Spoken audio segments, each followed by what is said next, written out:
Hi, good evening, everyone. My name is Andrea, and I'm with D'Addario, and I am so thrilled to be kicking off a great live stream tonight with a few of our fantastic bluegrass artists visiting us this evening. We have Alison Brown and Becky Buller, Sierra Hull, and Missy Rains. I have to say, for those of you who don't know, March is Women's History Month, and we knew that we wanted to do something for Women's History Month. And I have been in conversation with the four of these ladies for quite some time, trying to get a live stream on the books with them. And it just ended up being perfect that everyone in this conversation is, one of the most, groundbreaking performers in the bluegrass scene, and all four of them happen to be women. So it was just perfect. I wanted to take a moment before we get started to mention that, since it's Women's History Month, it's important to point out that the D'Addario Foundation is a foundation here at D'Addario that supports a number of fantastic programs that are focused on providing music education to underserved communities. And they also have a program called the Music Education for Girls Initiative. And this month, any donations that are made to the Music Education for Girls Initiative are going to be matched by D'Addario. So there's still a little bit of time left in March to make a donation. Your donation will go that much further. So please consider donating to this great foundation so that we can empower more girls to stay involved in music and become performers, just like these lovely ladies that we have on today. So I want to start by just giving a short introduction to everyone on the discussion. All four of you have won numerous awards.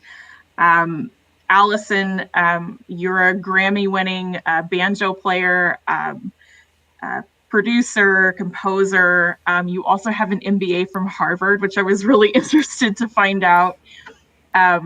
If those of you who haven't seen yet, we have a great video on the D'Addario & Co. Instagram feed of Alison playing some great banjo for us. So thank you for that. And also, Alison, I have to say, this is the first time that I've really had a moment to chat with you, but I'm a little starstruck. I really enjoyed one of your recent covers of Here Comes the Sun that you posted on social media. It was just really phenomenal. Oh, thank you. That's really nice of you to say that, Andrea. I appreciate that. Yeah. Becky Buller, who is below me. Becky is a fiddle player. She's written for a number of Grammy award-winning albums. You've won numerous awards at IBMA. If you haven't checked out her album Distance in Time that came out in 2020, you need to get on it. This has been on repeat in the soundtrack of my life. It's a great album. So glad you're enjoying it. Yeah, and one of the tracks, The Barber's Fiddle, has gotten a lot of attention in the past few months and a lot of awards. So brilliant album. You've got to check it out. Sierra Hull, Sierra, I think, yeah, there you are. So Sierra is a mandolin player.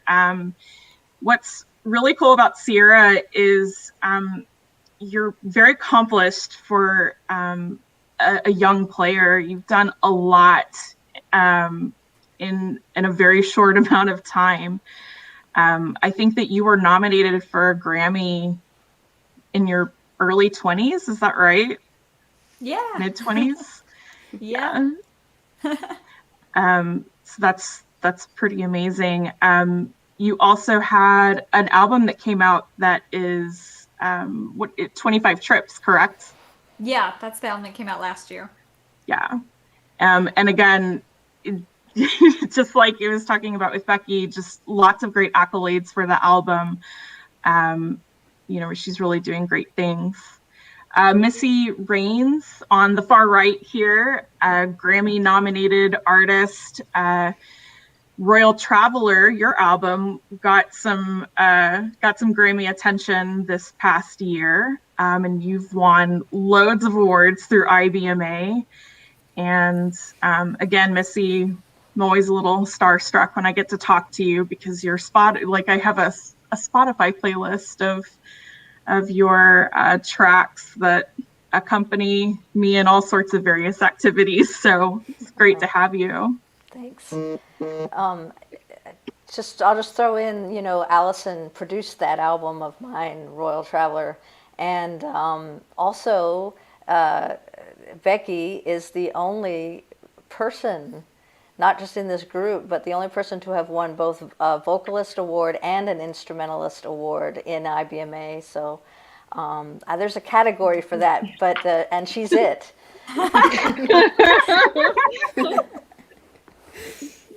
Since we're on the topic of IBMA, and for those of you who don't know what IBMA is, it's the International Bluegrass Association. And it is, one of the central focal points in the bluegrass world. And I wanted to point out that the four of you share something really important in common, and that is that you were each the first woman to win Instrumentalist of the Year, which is a huge honor from the International Bluegrass Association, or IBMA. You were the first woman to win that on your instruments. Since it's Women's History Month, I'd be really curious to kind of tap into that subject a little bit and ask, what does this honor mean to you, and what does the landscape look like for women in bluegrass in 2021? That's you, Alison. Yeah, you should go first, Alison. Alison is the first that's one of us to win that. So that's a big question. I mean, one of the coolest things about this group of women on the screen is the amount of time that we've spanned and that it took for women to win those awards. So I was Banjo Player of the Year in 1991. And I think that's like right the same time Sierra was born. And so that's great, and it's fantastic that it finally happened, and yet it's dismaying to me that it took 27 years. But here we are, and it's a great moment really for women in bluegrass, because after all the many, many years of women struggling to get, a seat at the table and to be, have the opportunity to, play at the upper echelons of the music, we're finally getting there en masse. And to me, that's super exciting. I'm sure, we all look at this from a different vantage point, because one of the great things about this collection of women is that we're kind of all from different generations. So I'd be curious to hear maybe what Becky would have to say about that.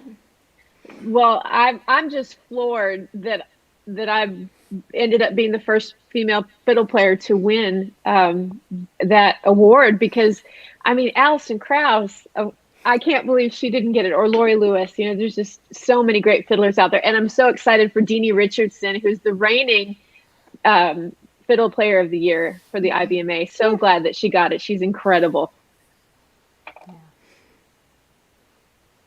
And Missy's won Bass Player of the Year how many times now? 9? 9. 10? 9 times. 9. He's almost out of fingers. You're gonna have to start counting on your toes. I never thought about that, Sierra. That's a whole new world. After next year, After this, yeah. Or this year, yeah. It's already 2021. Right. Yeah. One of the things that I've heard a lot from young female woodwind players. I'm a woodwind player in the classical music arena. And one of the things that I've heard from young women is that they wish that there were more women in the positions that they're aspiring to look up to.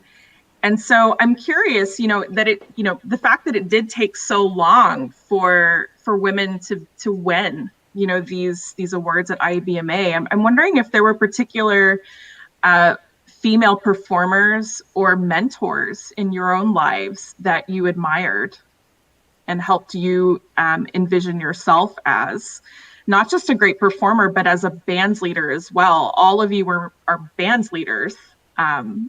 So, who did you find inspiration from? Missy, what would you say? I mean, yeah, I mean, well, it spans a while. It spans across several decades. But some of my first earliest influences were folks like Cheryl White of the Whites, and Ruth McLean from the McLean Family Band. Those were girls, and they were girls at the time that I saw on stage and heard playing. And the Buffalo Gals, that an all-girl band from the 70s, late 60s and 70s that I heard. So those were definitely women that I saw doing what I wanted to do. But, through the years, then, I got to see folks like Lori Lewis and, Katie Lauer from Cincinnati, who had her own band and was fronting that. Claire Lynch. There were a lot of folks like that I was very much influenced by. And today that list continues on. There are women who are younger than me that are influencing me and inspiring me, like Bridget Carney, the bass player with Lake Street Dive, So it just continues. How about y'all? Yeah, I mean, like for me, it took a while, I think, as a young person to even, kind of really think much about it, because I was just going to jams with my dad, kind of tagging along, and I started playing when I was 8, and I would go and it would be me and a bunch of old dudes, sitting around. Here I am, this 8-year-old kid, and really not only just the only female, but the only young person, for a while in the little rural part of Tennessee that I would go to these jams. And I mean, I'll never forget one day being in Walmart, which is where, the closest place we had to buy CDs back when they had a Bluegrass section. And we would go in there like once a week and try to discover all this new music that we were learning about. And I remember seeing a Rhonda Vincent album cover, and just it just struck me because all my mandolin heroes at that point were just men. I'd mostly been listening to all these male fronted bands and everything. And to see a woman like holding the instrument I played, I remember thinking, that's going to be me one day. Like, I didn't question it. It felt possible by just seeing the image of a woman on an album cover like that. And then same thing, I remember getting Alison's Alison Brown's Fair Weather album, and seeing that and thinking, here's this beautiful woman holding a banjo. And it just was like the coolest imagery. Like, it happened to be that she's a killer banjo player, but I think even just the visual of being able to see, something that looked like what I could become on an album cover really meant a lot to me as a kid. And then, of course, I got my first Alison Krauss album when I was 9 years old, and became just a huge fan, and of her singing, but also her fiddle playing and the entire band, and the inspiration of having somebody like Adam Steffi in that band as well. But I think seeing that with a woman fronted leadership was always really inspiring to me. What would you say, Becky? Oh gosh, well, Alison Krauss was definitely a huge influence on me. I didn't pick up the fiddle because of her, but I fell in love with her soon after I started playing, and just love of course, she's an incredible instrumentalist and vocalist, but the songs that she chose just blew me away. For band leadership, I learned a lot from working with Valerie Smith for 10 years. I admire Claire Lynch and Lynn Morris. still look up to all of them to this day. Yeah, for me as a banjo player, when I was starting out in the 70s, it was kind of like what Sierra described. It was just I spent a lot of time playing with a bunch of middle-aged men, which, as time goes on, that starts to sound better and better. But when you're a teenager, it's kind of kind of a weird social scene to have. But, one thing that's very interesting to me is that as I've tried to find a place as an instrumentalist and not a lead singer, to be in a band. Both of the professional gigs that I had working for other band leaders were women who hired me, and of course Alison Krauss hired me, and getting to be in that band was just amazing musically and in many other ways too.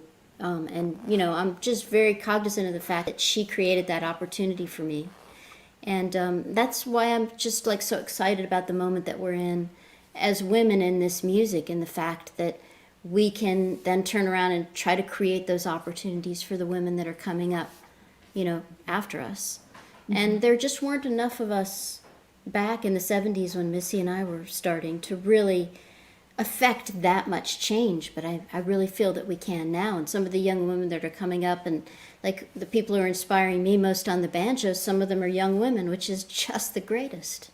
And that's a complete change from the way it was 40 years ago. Well, I was going to ask you, Alison, because I at least I said, well, I saw this album cover of Rhonda Vincent, and that's she may be the main woman I can think of that, even sort of fronted a band with a mandolin. There's other women I can think of, guitar players or whatever, vocalists and stuff, but to see that instrument. But when I think of, I had you to see a cover of you. I had Alison Krauss, I had Rhonda.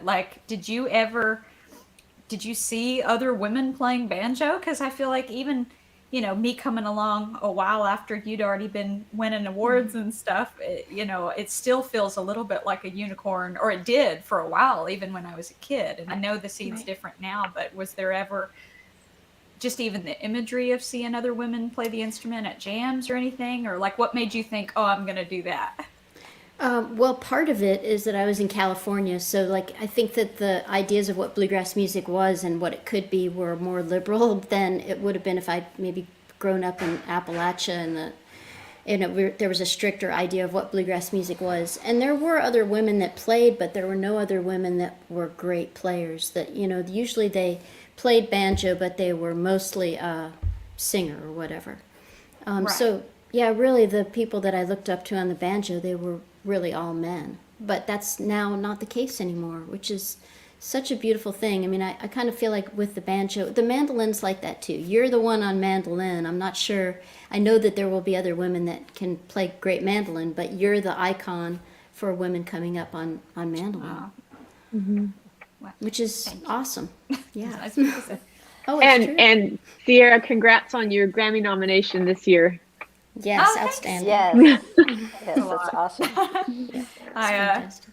enjoyed it chilling at home in my PJs mostly. Yeah, Real exciting year. with the rest of us, yeah. Well, Exactly.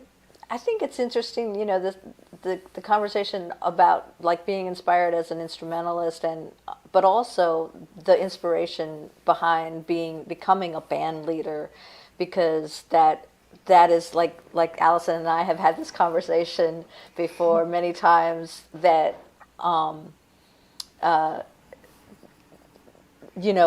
knowing another woman who had their own band didn't even exist. I mean, like I said, there was Katie Lauer, who I've quoted many times, from Cincinnati, and I just happened to see her many times at a lot of festivals. But then there was Lynn Morris, and Lynn Morris was very much one of the main reasons that I actually found the courage to start my own band, because I knew, she was a great friend, and I was around her at the time, and she was like, I'm going to start a band. I can't get the jobs that I want, frankly. She was having this discussion. She couldn't get the jobs that she wanted as a banjo player or so she started her own band. And I was kind of like, you can do that? Like, one can do that? And she did. And then I remember, like, very much having conversations with her, with the struggles that she encountered and the obstacles and the all of that happened for her. And I remember hearing it firsthand and going, oh my gosh, how are you doing this? But then she, of course, prevailed, and as you do, and she's just so mighty. But anyway, that she was one of the main reasons that I had that courage to do that. And I know that I know, like, Lori Lewis had, and there was lots of folks on the West Coast that were doing that, but I didn't have access to them, like, in person that I did on the East Coast. So I'd love to ask, what advice would you have for young people looking to improve their musical skills, maybe if they aren't close to any kind of bluegrass player, educator nearby? Like, how can people improve their skills, and what advice would you give to aspiring professionals who might be wanting to start their own band? Nothing like an easy question, right? That's what I'm here for. Hair, go. Oh, me. Oh, well, there's lots of folks doing online lessons. A lot of us are at home and not on the road, and are doing a lot of teaching. And so I would encourage people who don't have a teacher in your area, look online and see if Sierra's giving lessons, or I know Missy's with Artist Works. There's just a lot of great curriculum and opportunity out there to help you up your game. Yeah, I think that's really good advice. I kind of feel like the internet's created this scenario where if you don't know something that you need to know, it's really on you. Because you can almost find a YouTube video for anything. So if there's something that you want to learn, it's almost at your fingertips. And I think that the challenge is, when Missy and I were learning to play, we were still at the place, I bet you did this too, Missy, of turning the LPs down to 16 RPM and trying to figure out what Earl's playing rather really, really slow. And so, but because we had to do that when we learned it, we really, really learned it. And now I think the challenge is that you can go to a YouTube video, and, like, if you're interested in, like, Brazilian mandolin, you can pull up a couple things and learn a couple things, and you're like, okay, now I kind of know this. Next, or, like, yeah, totally. And next, and so you don't really internalize it as much. So I think one of the other things I would say is really challenge yourself to go deep. Not just get a superficial knowledge of something, but to really get a deep foundation in it. And then, I think it's... oh, sorry. One more thing. And then I think for women, especially, I think that you have to challenge yourself to be as good as you can be. And, it used to be like back in the 70s, like a woman had to do something twice as well as a man to be considered for the job. And it's not quite the same, but you never want to be in a situation where you feel like you're being given an opportunity just because you're female, but maybe you're not as qualified as your male counterpart. I think that you really want to challenge yourself to shine and really just, be one of the greatest on your instrument. Just put the 10,000 hours in to get there. Yeah, I was just going to say what you're saying is such good advice, because even I find, with my own self, my attention span, we all just have things going 1,000 miles an hour, and there's so much hitting us from every angle through just life and the internet and everything. But, I used to take albums I loved, CDs, whatever, and listen to them again and again and again and again and again, and really do a serious deep dive, especially on the things that I feel like were the most influential to me as a player. Finding one, say, Union Station album that I just really loved and learned every note of how Adam Steffi would play something, or would take a Chris Thile album from start to finish, whether it's a Nickel Creek album or a solo album, and really dive in and try to learn every little thing I could. And whether you're a player, singer, songwriter, and all kind of areas of what you're trying to strengthen. I do think being able to really do a deep dive like that is so important. And that is the challenge of having everything at your fingertips these days, is like, there's so much to learn. Sometimes we don't learn anything because it's like where to even start. Yeah. But I think that's great advice, finding one thing that you can really kind of stick to and dive into and make sure you get a full understanding of it before, jumping on to the next thing so quickly. Yeah, like I know for anyone who's playing banjo, it's like if you really get it deep into the way Earl was doing it, it's just like God is in the details. It's so true with his playing. It's like you could play something a million ways, but the way he played it, if you can capture the essence of that, like, banjo architecture, that's when you're really getting some really gold nuggets. So you just have to sit on your butt long enough to pull the information out. And as you get older, it's harder and harder to just sit there and do that. But that's part of the work. Well, and there are easier ways than popping the record player down on a slower speed. It's like, even I have a great tool that that some of you may already use out there, but called Transcribe. And it's a great program. Like if I'm working on something really hard, or trying to really, like you said, slow things down so you can really get there in the details. It's like you can put that in, you can change the speed and the sound quality stays really high. You can, change the key altogether. I mean, there's so many tools. That's the good thing about having everything at our fingertips. It's never been easier to really be able to kind of do that deep dive. You just have to be consistent on what you're working on, I think. That's great. Well, I'm going to get that. So that's just called Transcribe. Yeah, and I love it. I have it on my laptop. You can just take a file and pop it in, and if there's like a particular hard section of something you're working on or trying to learn, you can like highlight it, and then it'll just loop. And so you can like sit there and practice something over and over and over. So, I mean, like you said, no excuses really today on not being able to accomplish what we need, Yeah. Just got to put those hours in. Yeah. I think it's also really important, though, to think about the community aspect of it, in terms of thinking, I think one of the things that Andrea mentioned was, how, like, what to do when we're thinking about starting, a career or maybe a band or something like that. And I think it's really important to reach out to people that or people maybe you don't know, and it's okay to reach out to folks, because especially in this community, I mean, we're all pretty accessible people, and I know that a lot of folks are often ready and willing to give of their time, help out with folks trying to make their way as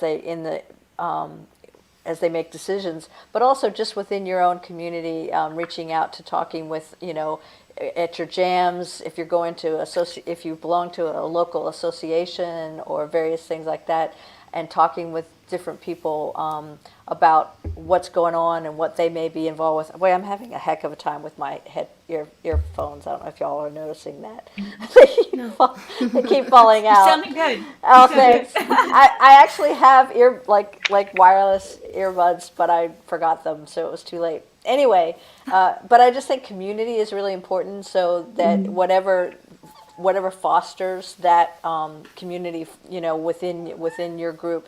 And I hear a cat. Why is it that whenever you start a Zoom, they have to be in? Oh, they have to. I'm just amazed that mine aren't in here right now. So that's the obligatory cat presence right there. And I think that, if you... Oh, go ahead, Sierra.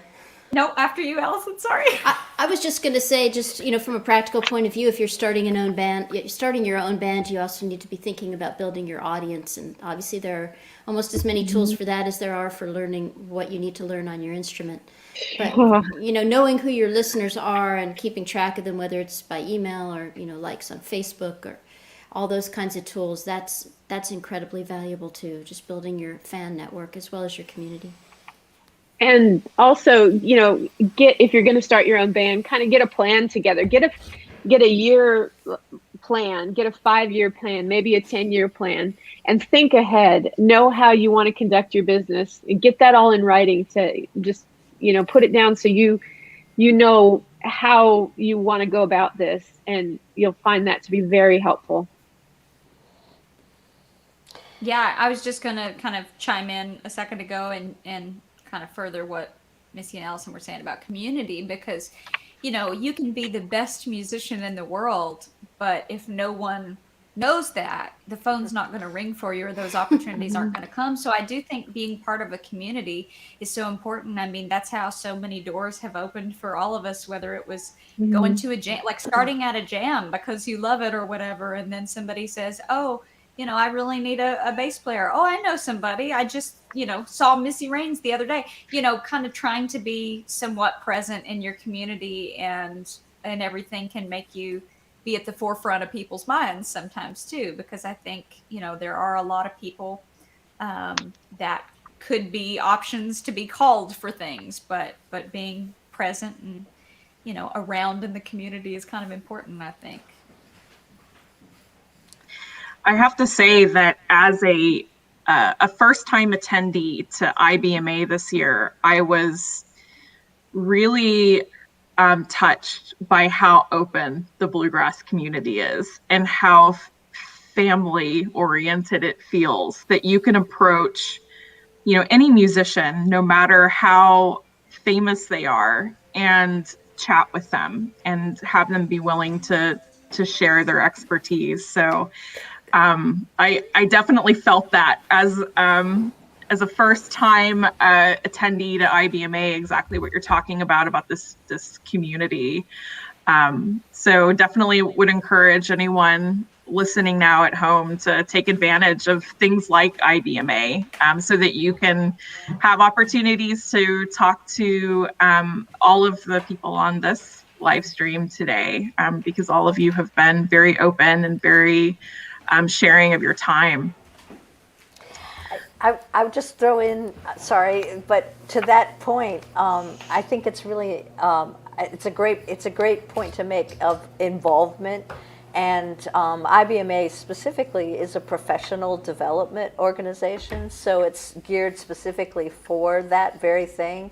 And I can tell you that in the very early years of IBMA, like I've been a member since 1987, and I learned much of the skills that I used early on in my career from going to seminars at IBMA early on.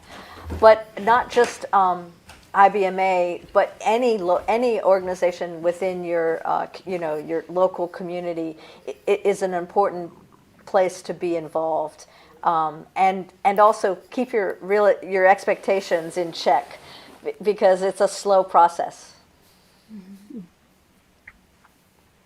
Talking about community leads me to the obligatory question of the COVID era. And that is, what has life been like for all of you in the last year, knowing that you manage really intense touring and recording schedules with your bands and your colleagues? What has life been like?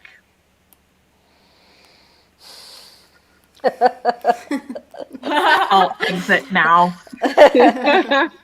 Who wants to go first? Me, I'll go first. Okay, yeah, sure.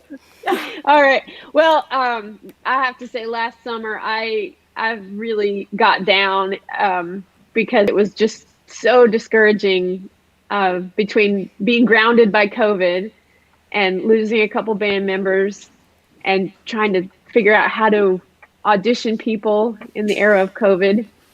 It was just absolutely awful, but it's gotten better. And I've done a lot of teaching in the last several months. I just really appreciate all my students, and they're keeping me sane. And I've gotten to do a lot of writing. I've written with Sierra, I've written with Missy during this time. I've got to write with Alison yet. Anytime. Okay. Sierra, go ahead.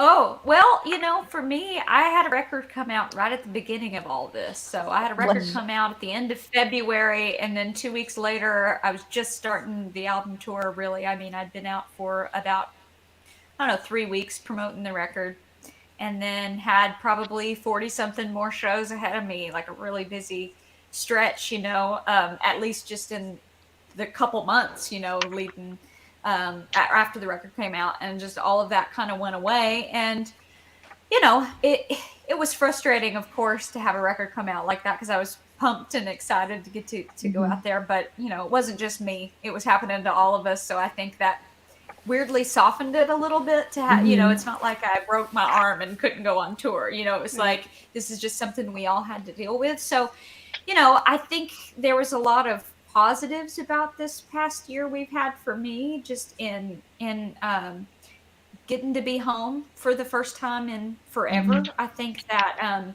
even having a record come out, I was going to be way busier than even usual, but I tend to stay crazy busy anyway, because I love to work. I just love it. And so I think it really kind of grounded me and made me rethink my priorities a little bit. And as I start to get kind of back into, you know, normal life, whatever that is again, and as we're kind of like seeing the light at the end of the tunnel, it's definitely made me realize that, it's okay to take time to just live and to be home and enjoy time, doing other things that can inspire you creatively as well, from being able to have a garden. I mean, I know we've all of us have been on Zooms together, just like checking in, checking in as friends. And I remember us all talking about, different things like that we were doing. And for me, I never would have allowed myself the time to slow down like that. So to just even have, I mean, I've been really busy during all this anyway. I've found things to keep me busy, but I know there was at least like 2 or 3 months of pretty quiet time, which, I haven't had in my adulthood, I don't think. So I feel really grateful for that, and what that did for me mentally. I think to just realize that, if there's a time in my life where I want to take a couple months off from touring and from being busy and do something else for a little bit to kind of reset, or just write and record, which I've done. That's mostly how I've been spending my time off the road, is just writing tons of songs, which I need time off the road to do. So I think it's kind of just informed that, hey, I'm okay with that. I think I can do that. And I'm not sure, had I not been forced to take that pause, if I would ever allow myself that time, because I just love it, But yeah, I think it's been good in some ways, along with all the kind of craziness. Yeah. What about you, Alison? I mean, you've had the record label and working from home, and how has your world been different from you have more of a kind of office job perspective, and tons of people that work for you, and how has that been for your company and things? Yeah, I mean, God, who'd have thought, one of the last gigs that I played last year was with you guys, and if someone had told us at the end of those shows, it's like, yeah, you guys aren't going to play that much I mean, you would never have believed it. It's like when I was pregnant with our second child, I was on bed rest for 3 months, which is it's sort of like this, where, there's just this pause that you weren't anticipating. And one of the strangest things I found as a musician is how disconnected you become with this part of your identity. It's like, I don't know if you guys have had the experience of seeing like a band on TV, and you're like, wow, it looks so fun to play in a band. And then you're like, but wait, but I do play in a band. It's just like a really strange kind of feeling. It doesn't feel real.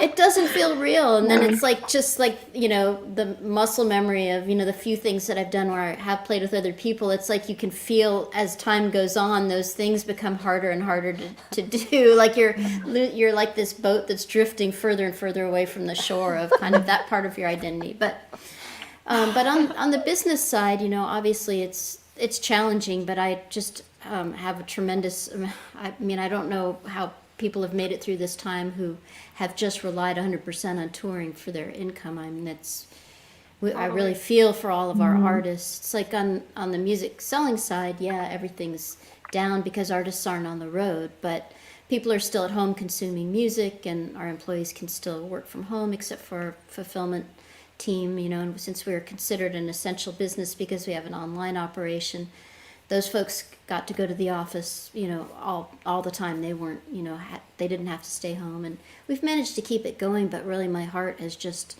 gone out to the artists, because that's just, it's one thing to lose that part of your identity. It's like, I haven't gotten to play, but when all of your income comes from that, or an important part of it, the stress of that, I just think must be really difficult. I've thought about that a lot too, and I think that is, when talking about leading your own band, or kind of being an artist that does record and put albums out under your own name, and do things like trying to have sort of your own identity as a musician. That is, I think, one advantage in some ways of being able to have opportunities that maybe if you don't have, you're set up that way, or you just work for someone else, or like you said, completely depend on touring. It's like I've thought about that a lot for a lot of my friends who just haven't had as many opportunities during, the shutdown and all that. So, Which is why, a lot of times when we talk to artists from the label perspective, especially in this kind of independent roots music, is to really think about like your business as a cottage industry and the different spokes of the wheel of how you're going to earn your income. And part of it's touring, but maybe part of it's publishing, part of it's session work, part of it's teaching, maybe part of it's writing instructional books or whatever. And I think that this time has probably reinforced the need to not have all of your income eggs in one basket. Really think about the ways that you can use your skill set to diversify your revenue streams. for sure. Yeah, I think that's really a valuable, important part of this. For me, I appreciate, Becky, you talking about that it got a little lonesome, as we say in Bluegrass. Yeah. And it for me it did too. It got really dark, to be honest. I mean, like early on in the early spring, when it all happened, I felt very grateful that like you said, the last gig we all played together.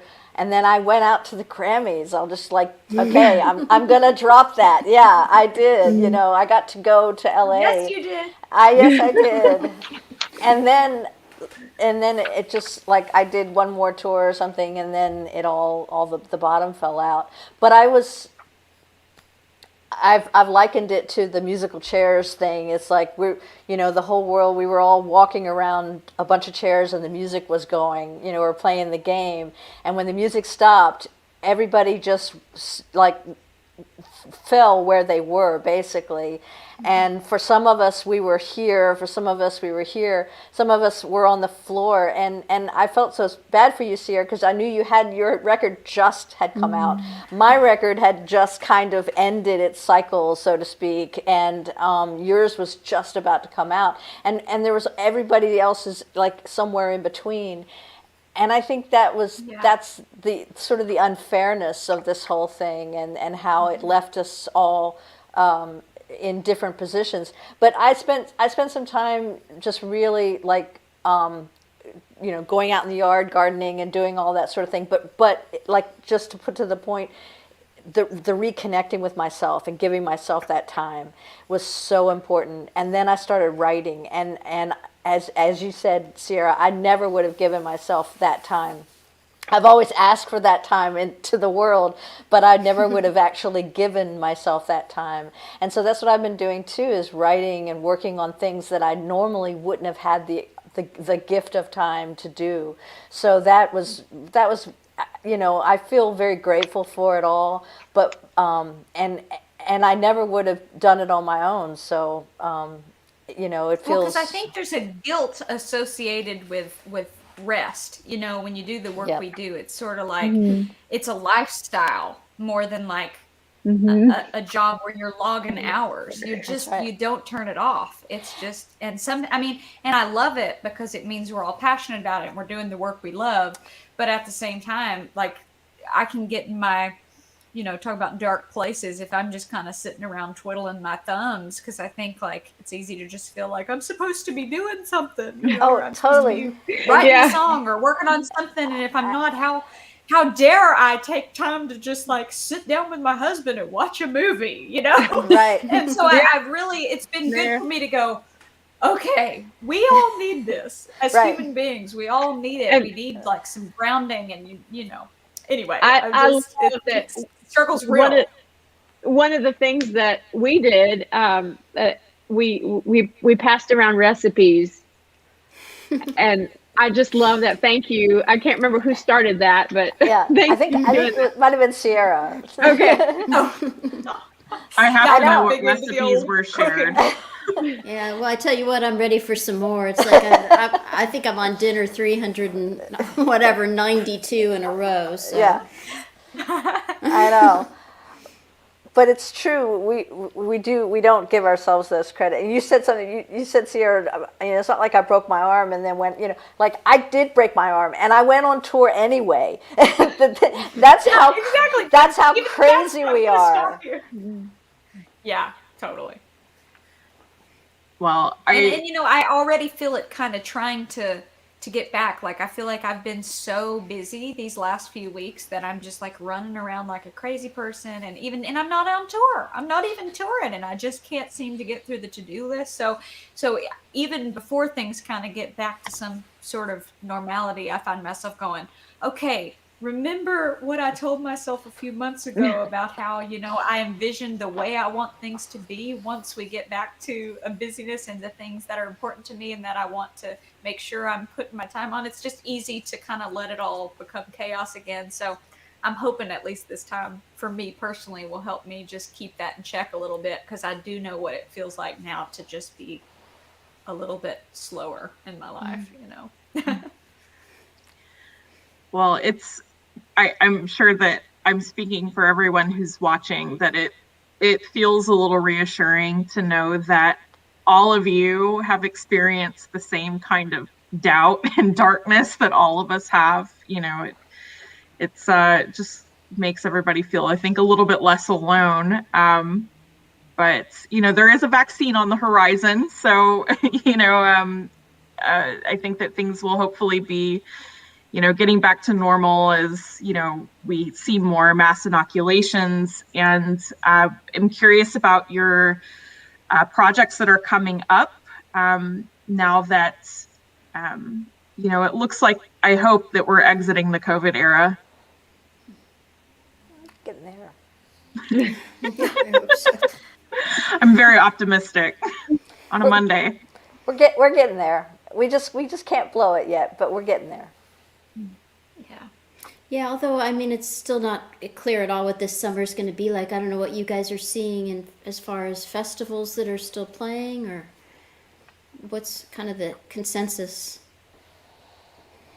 I have 2 band shows, my first full band shows in well over a year, coming up in May, 2 outdoor socially distanced events, and Justin, my husband, and I are doing a couple duo things, same deal, all outdoor socially distanced kind of things, but really, handful of things next month, but and those 2 shows in May, and the summer feels pretty slow still in terms of touring, but I have a ton of stuff in the fall, because I had all my album shows kind of get moved to the fall and then get moved to the spring, and then we moved some of them to the fall, and some of them we just went away because routing was going to be crazy this time around. But if things work out like they're supposed to, well, we're hopeful anyway that we can actually do some stuff, then mid-September on for me will likely be very cuckoo, and I'm sweating bullets thinking about it. Let's hope I haven't gotten too soft to handle the old mighty road. But yeah, other than that, it's kind of just working and staying busy at home on various things. Yep. For me. Yeah. What about you, Missy? Same here, pretty much. I've got an outdoor show in Ohio in June that it looks like we may be able to do. But really, I've just learned that some out of the country stuff that was going to be in July or August is not happening just because it can't, and it's not happening for anyone. So it looks like mid-September is going to start. Yeah, it's going to be nuts for a little while if that happens. And and I can so relate to everything you're saying, Sierra, because it's March and I'm going, oh my God, I have something to do in mid-September. I'm not ready. Yeah, but I've had a year, but I'm not ready. Well, it's a different kind of muscle to flex. You know what I mean? It really is like being on the road is not for the faint of heart. You know, it's like you have to be. It's like they say, if you can quit, you should. And of course, none of us will because we just love it too much. You know, but it's one of those things that you best be loving it if you're going to be out there schlepping everything around and getting no sleep and hopping on a plane at 4 a.m. to fly across the country to get to some festival somewhere. And it's a crazy lifestyle for sure. And I love it so much. I do too. I do too. So, and then we have to remember all that music too. We've got a gig in Memphis actually next week that was supposed to be a year ago, and the buyer called us up a few months ago and he was like, we really want to present you guys, and we're doing socially distant shows, so just trying to reload all that music into your muscle memory is it's next Saturday. It's this Saturday. Whoa, we have a gig on Saturday. Whoa. And I'm totally like getting into that mindset. It's a challenge, but it'll be good. I think it'll be fun to play. It'll be great. It'll come back like riding a bike for all of us, I think. That's what I think. I mean, I'm sure it's going to take a minute to just remember that. I mean, I've had that experience. Did a thing for Transatlantic Sessions that was just a video thing that we did with some players in the studio a few months ago, and you should realize that you have to remember how to play with other people. So it comes back, but it is different, you know. It's a really different exercise than sitting in your room and playing, just by yourself, because you have to remember to listen to other people now. I've been rehearsing with my band just this week because we're doing a live stream coming up in a couple of weeks. So we're actually doing a video tonight. So that's and we haven't played together since November. So it's exciting. I've grown a tail out of the side of my head.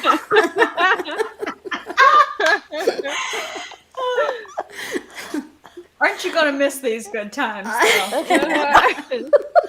that we're not completely over the live stream era for these kind of. Well, at least I don't have my cat head filter on, so. That's true. I'm not a cat. but I am. I'm just so jealous that. I know you have a lot of things going on, Becky. We've got some live streams coming up in the next couple of weeks. And the band is playing at the end of May out at Silver Dollar City. And then have a few things here and there through June and July and August, hopefully. So.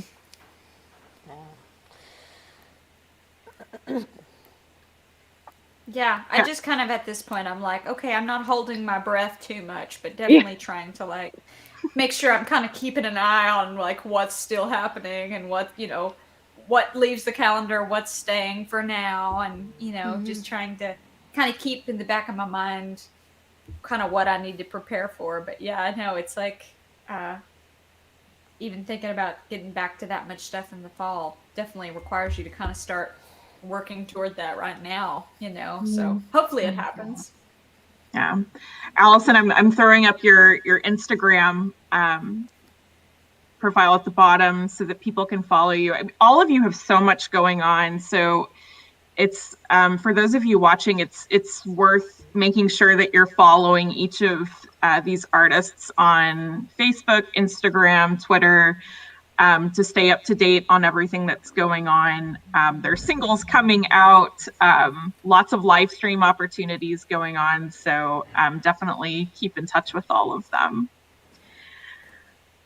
If anybody has comments, I know that we have some YouTube viewers. If anybody has some comments or questions for our guests, feel free to chat them in the stream, and we'll take the last few minutes to take your questions. But so I'm curious, this is oh, here we go. Is it possible to learn violin without any music teacher? Well, when you first start playing fiddle or violin, you should be locked in a cave for 6 months all by yourself.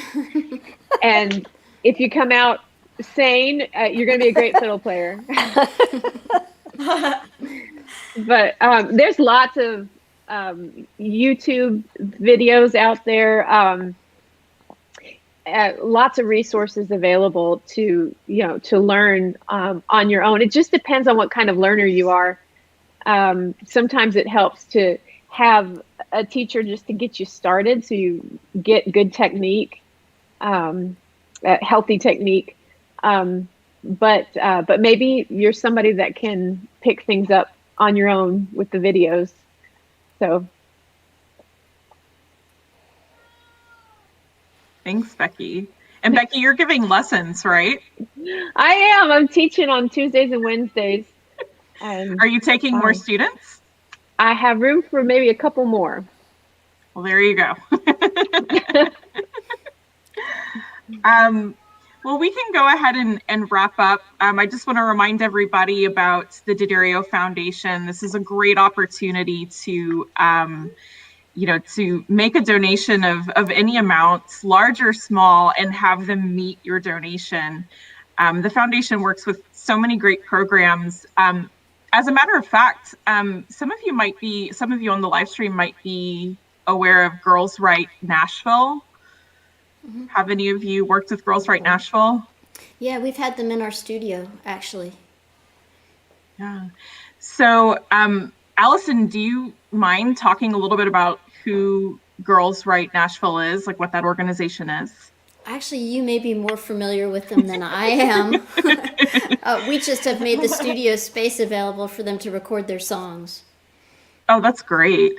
Yeah, so like I said, the D'Addario Foundation funds a lot of community programs that are devoted to,